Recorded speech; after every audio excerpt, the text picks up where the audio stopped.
Hello and welcome to the latest vlog from Hey Joe.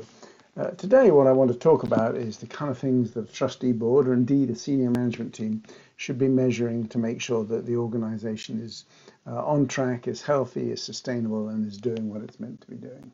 And these fall into a number of different categories. The first category is the money going out. Within this, there are a number of different things. The first of which is cash flow. Some organisations, they don't worry about cash flow at all. They have lots of money in the bank and it's not a problem. But actually, particularly for a lot of smaller charities, cash flow is crucial. You need to know how much money you've got in the bank to know whether you can pay the bills. And in collaboration alongside cash flow is the amount of money that you need to be spending, the cash demands, if you like. What's the salary bill going to be this month, next month, and for the next few months? What are you going to have to pay in rent? In today's climate, what about energy costs and so on? But what's the money that's going to need to go out? And then you're going to have to balance the money that's coming in and the money that's going out. But we'll get onto that in the next section in a moment. Alongside the money in and the money out, it is looking at your budget. What was it you said you would be spending and what is it you've actually spent? That forecast versus budget. In lots of organisations, people readjust those throughout the year to say that how we're doing. But in particular, it's useful to look at the difference between this year's budget and this year's actual and last year's budget and last year's actual to see how you're doing. Have salaries gone up a bit? Have salaries gone down a bit? And what are the big deviances? So those are the first four, the money going out, how's it changing? Because for so much of what a board needs to measure, what a senior management team needs to measure, it's not just the absolute figures that are important, it's the trends. How does it compare to last year? Is it going up or is it going down?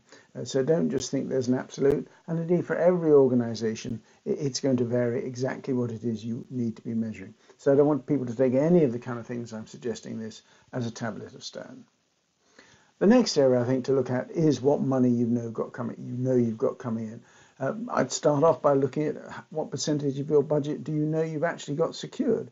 If you need to get £1 million in a year at the beginning of the financial year, how much of that money do you think you've got to come in? It may be you have quite a lot. Because you've got a number of multi-year grants, for example, you've got a number of multi-year contracts. It may be you can say, actually, quite a lot of it is looking pretty good. We've heard about a number of legacies. We've got a number of direct debits or standing orders.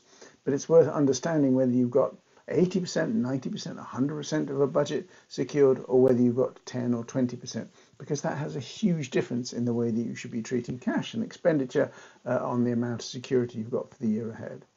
Some of the things that lie underneath that is how many donors are you recruiting each month? What sort of numbers of donors are coming in on a monthly basis, on a yearly basis, and in particular, what sources are coming well? Because let's say you have 10,000 donors or 1,000 donors or 100 donors. If you recruit just 5% of those each year, you're going to take 20 years to renew. And that's quite a long time. And probably in today's climate, they may drop off quicker. So you need to have some sense in which the number of new donors you're recruiting is matching the total number of donor pots you've got. And so that leads me on to my next area, which is the new donors overall. Are you seeing an upward or downward trend this year compared to last year? How are you doing? Because in a world where we've got a range of economic crises and financial crises, are people being less likely to give to you than they were in the past? So if that's the number of donors, the number of supporters coming in by the front door, how many are going out of the back door? What's your attrition rate? If you recruited 1,000 donors 5 years ago, how many of them are still with you? And which years did they disappear? Because overall, you've got to understand how quick they're going to disappear. It's no good getting excited by having 1,000 new donors if half of them will have stopped giving within 12 months. So the attrition rate is another important area.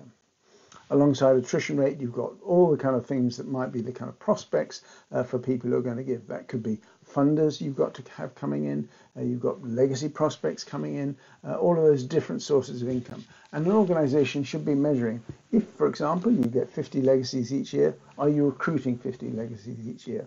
If you need £500,000 worth of grant income each year, and on average you win 1 in 4, you probably need to be bidding for £2 million worth of income each year to be likely to win it.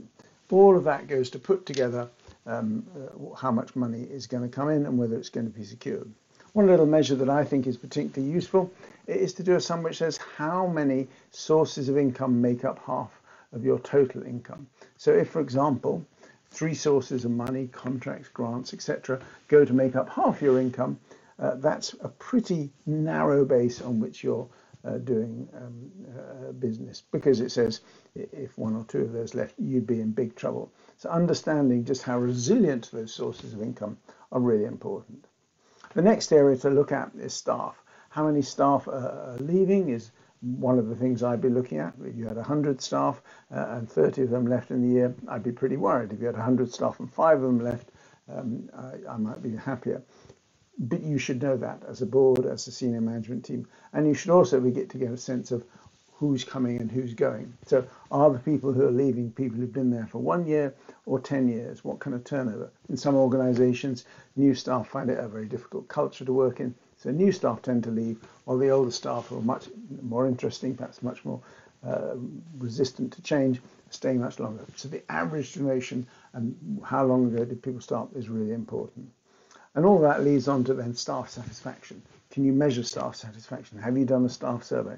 I never cease to be amazed by how many organizations don't really seem to do a regular staff survey. It's, to me, the most crucial thing. How can you know whether your staff are feeling what about the organization, whether they think that they've seen examples of bullying, whether think they've seen examples of racism or sexism or whatever else? What do they think about pay structures? The staff survey is absolutely critical, and perhaps a simple, more anecdotal way is how many trustees can talk to how many members of staff? Do they know any? Would they be able to have a conversation with them? Because I do think it's really important for a board of trustees to be able to talk to staff, to know what's going on. Some of those may be out in the regions, some of those may be in headquarters, but staff talking to trustees is critical. The next, and perhaps the single most important area on my list to know whether you're doing a good job, is how many beneficiaries do you have? The number of beneficiaries changing, and then what's the cost per beneficiary, perhaps by your different types of services, because some of it, like information, it might be a low cost per beneficiary, and some of them at the higher end of scale might be, like for a hospice, a very high cost per beneficiary. So understanding beneficiary costs is really important. The last area I think the board can and should be measuring is comms. How many people visit your website? Are the numbers who visit the website going up or down? How long do they stay on your pages?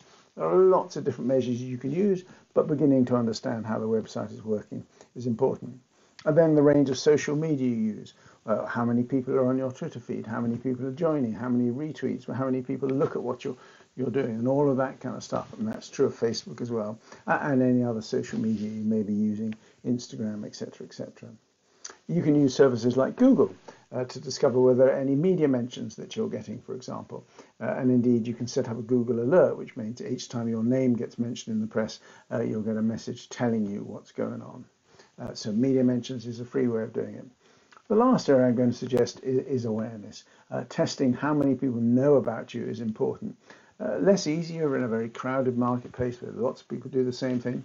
But if you work in a particular geographical area, you might be able to do a simple survey. On social media, you might be able to get a number of local names and use a survey program. You might be able to hire one of the professional organizations to do awareness. But beginning to have a sense of how many people have heard about you, how many people know what you're doing is important. And that can be done both on a qualitative and quantitative basis, and the board can be looking at and understanding that and getting feedback about it. Just to finish off, to reiterate, every organization is going to be different. These are just some ideas. These are not tablets of stones. But what I'm really saying, above all else, is please don't just look at money when it comes to the kind of thing a board's doing. You don't just want to say, okay, well, our budget is on track or isn't on track. It's a much more diverse, much more rich, much more vibrant set of things you should be measuring to see whether your organization is healthy. I hope this was useful. Very good to talk to you again. Don't forget to look at the Hey Hey Joe website for all sorts of other sources and blogs and reports that are all free to find out what your organization could be doing differently. Thanks very much.